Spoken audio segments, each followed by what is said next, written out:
بهذه المناسبة مازال فيه أموال مكدسة مدفونة، وهذه آخر نداء لإخواننا للأموال هذه ما راهاش مستعملة في الاقتصاد الوطني باش يضخوها في الاقتصاد الوطني.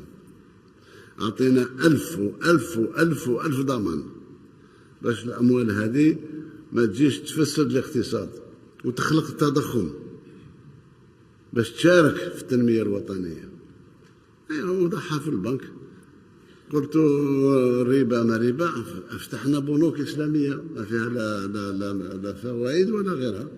أوضع دراهمك، دي سندات، والسندات هذه تقدر تستعملها باش تروح تدير مصنع ولا دير سندات نفعك. لما تحتاج مال باش دير عملية تجارية تفضل روح اسحب إلى آخره. علاش باقي المال مكدس